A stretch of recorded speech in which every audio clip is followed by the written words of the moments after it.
There are millions of dollars of old 401ks that are unclaimed, sitting in unclaimed property somewhere. It's lost, just lost money. This is way too valuable of an investment account for you to lose it, okay? I'm gonna help you avoid doing that. I've got 3 ways coming up.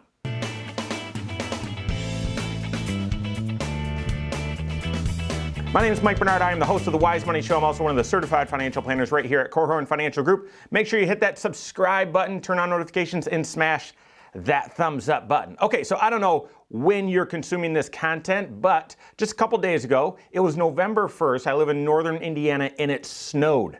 It snowed, and like all day. It didn't have a lot of accumulation, but it was terrible. It's not supposed to snow on November 1st. Are you kidding me? So me and I'm sure my neighbors and everyone else in town, popped out that old winter jacket, had to throw that on, and I reached in the pockets of my winter jacket, and I found nothing. No, there wasn't an old $20 bill. That is done. That doesn't happen anymore. People don't carry around cash. Remember that though? I mean, when the season changed, you put on an old jacket or you throw on those jeans and you reach in the pocket and there's that $20 bill or that $5 bill or something like that. You had that little found money surprise. It doesn't happen anymore. Everything's digital. So you're not going to put on that old jacket or those old pants and realize there's an old 401k in there. That stuff doesn't happen. It's all digital. Your financial life is digital. So what happens if you lose it? What happens if you misplace that $20 bill in that old pair of pants? Instead of finding it, that money's actually lost. It's gone. And there are millions of dollars of old 401ks sitting lost, dormant, and gone. So how do you make sure you avoid that situation? How do you make sure you don't lose an old retirement account and that you track it down? Well, let's hit how do you track it down to start? How do you know if you've got an old retirement account sitting out there, and how do you track it down? Well, there's 3 ways that I would tell you to go about it, and I would actually go in this order for specific reasons. Now, the first place, if you think that you've got an old retirement account, the first place I would tell you to go look is on your tax return. That is right, on your tax return. Each and every year you get tax documents. They look foreign, they look bizarre, that looks like a different language, and you compile all that stuff together, and if you're doing TurboTax, you just kind of go through the questions to hopefully use all the documents, or if you go to a CPA, you just take all that stuff, throw it in a plastic bag and bring it into your CPA and they do something with it. But all of your IRAs, all of your brokerage accounts, all of your bank accounts, they're all going to give you a tax document each and every year, and that's a clue that you might have an account somewhere that maybe you lost track of. 401ks don't necessarily give you a tax document each and every year, but IRAs do. They give you a tax form called a 5498 every single year, and that basically says, hey, here's the company, here's the investment company. Usually, here's how much you started with, here's how much you ended with, and it's a document, it's a tax document that tells you and tells the IRS, hey, this person has a tax qualified account hanging out there. Sometimes they tell you how it's invested, sometimes they even tell you the beneficiary of it. Where we manage at Fidelity, they put the beneficiary on there. So at least once a year, you're gonna get this 5498 from all your IRAs, Roth IRAs. The confusing thing about this is it usually shows up in May as opposed to during tax season, and so you might just disregard it. You might not even really be aware of what that is, and you might just throw it away thinking it's junk, but that can actually be a clue. Why am I talking about this in regards to possibly losing a 401k? A lot of times, if you have an old 401k that's below a certain amount, usually below $5,000, some plans are different, they automatically will move that into an IRA for you, automatically. And once it's into an IRA, you're gonna get that 5498 every single year. So that's one clue. The reason why I would tell you check out your tax return. If we're not talking about 401ks, we're talking about other investment accounts or other places you could put money. A tax return is a great way also to just see if there's any clues that you've got accounts somewhere else.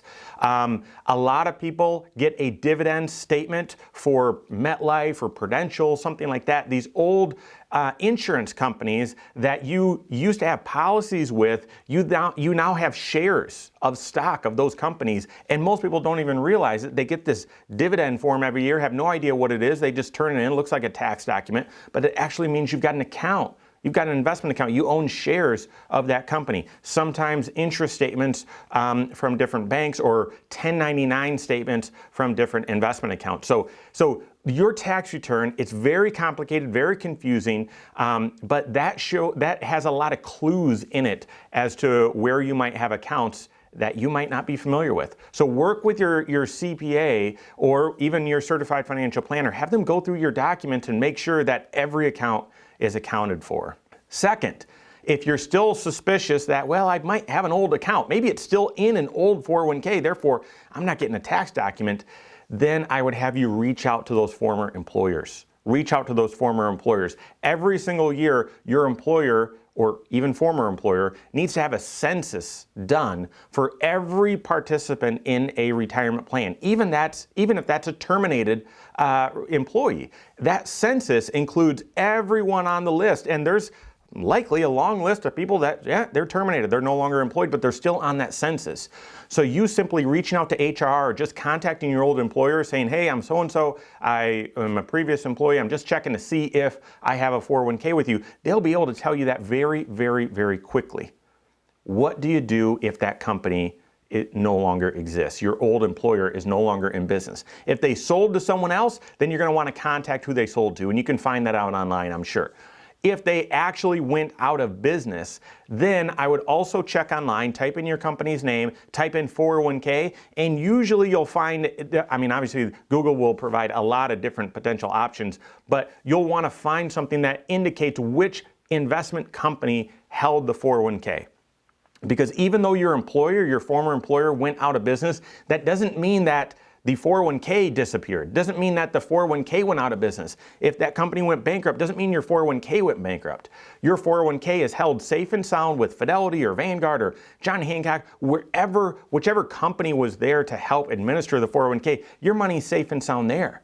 So even if your company went bankrupt, your previous employer went out of business, you still needed to track it down, and you can do so by finding out which company held the 401k and contacting them. The first clue, check your tax return, look at all those, all the minutia into the details of those documents, or better yet, have a professional do that and they can check it out for you. 2, contact old employers.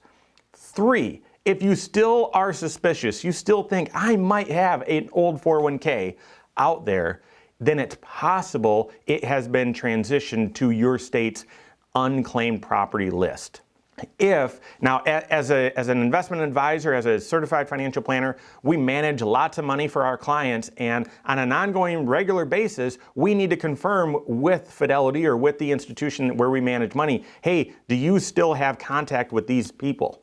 Or is this a dormant account, and does this need to go to unclaimed? Now, obviously, we have close relationships with all the folks that we serve, so that doesn't go to unclaimed. But if you have lost contact with the investment company or the financial company where that account is, they might go through their policies and say, yeah, actually, we don't know where this person is. We haven't been able to contact them. We haven't heard from them. We send emails or letters, and we have no idea where they are. And they could send that account to your state's unclaimed property list. So I don't know what state you're in, but all states have an unclaimed property list. That's how I know there's millions and millions of dollars of old 401ks sitting out there. So search your state unclaimed property list, and it's kind of complicated to go through the steps to prove that, hey, that money is yours and reclaim it. But still, I'd rather have you go through those efforts than just leave that money out there for good. So here in Indiana Unclaimed Property List, I've gone and checked it out myself. I've helped clients check it out, and I've worked with clients to reclaim property that was theirs that shouldn't have landed on that list but did. So if you've got an old 401k or you suspect you might have an old retirement account, first look at your taxes, next reach out to old employers, third do a search in the unclaimed property list. Now, bigger than that, and I would argue better than that. It's better to avoid having accounts fall into unclaimed property or be lost. It's better to avoid that altogether than be able to make the efforts to try and track them down. So keep your finances organized. Follow these 2 tips to make sure you never lose accounts. You don't lose an old 401k.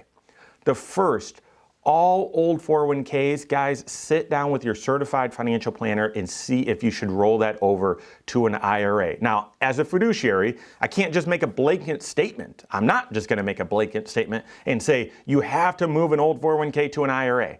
But there are tons of reasons why you should likely consider that. Moving it from an old 401k into an IRA gives you lots of flexibility, and all of a sudden, since we're talking about losing it, now it's in an IRA and you're going to get that $54.98 each and every year. It may make sense for you to take that old 401k, move it into your new 401k, but sit down with the certified financial planner, take some action. Take some action. I wouldn't just leave it dormant thinking, well, I'm going to be able to track this down or I won't forget about this. Don't do that. You obviously want to make sure it's invested appropriately. You want to make sure beneficiaries are accurate. You want to make sure the fees are appropriate. So there are tons of reasons why you're going to want to take control of that old 401k, move it into an IRA, move it into your new 401k, do something with it, convert it to a Roth IRA. So lots of things that you want to consider doing to work with a certified financial planner. I would step one, as the antidote to tracking down an old 401k, avoiding needing to do that, don't have an old 401k. Do something with it. Every dollar should have a purpose. So work with your certified financial planner on that. That's the first way to avoid this ever happening in the first place. The second, comprehensive financial planning. You know that there's 6 areas to your financial life, my financial life, everyone's financial life has 6 areas. Working with a certified financial planner on comprehensive financial planning ensures that your financial life is always actionable, it's always decisionable, and it's always clear where things are at. In our very first discussion with a potential client, we're just getting to know each other, talking about goals, talking about services, what they're looking for. But after that, the second thing that we do is we build a financial inventory. Basically, we put your entire financial life all on one page. Everything from the big stuff to the little stuff. It's all accounted for on one page. It's called a balance sheet or a net worth statement. That's your financial inventory. And that should stay updated at all times. For us, we have it so that it's connected. Your bank accounts, your investment accounts, your debt, everything is updated in real time all the time, so that you never lose track of accounts. And yeah, that's something that we do for our clients, but it shouldn't be unique just to us. Your certified financial planner should be doing comprehensive financial planning, and therefore you'll never have a lost account, and every account will always have its fulfilling its right purpose. So work with your certified financial planner. Make sure that you've got an updated balance sheet and a system for making sure that it stays updated. That's a way to take your intangible financial life and make it tangible, where you can see it all in one place. If you're not getting that service, you need to. You need to contact your CFP, and if you don't have one on your team, you can always contact my team. I've got a whole team of CFPs working here. We all collaborate together, working with our insurance professionals, our CPAs, all collaborating together to make sure you've got a comprehensive view of your overall financial life, and that financial wisdom is delivered off of that. So you can find us online, korhorn.com, that's Korhorn with a K, or wisemoneyshow.com. You can find us there as well, and always just send us an email, info@korhorn.com. All right, there you have it. Go out and take your next wise step in your financial life.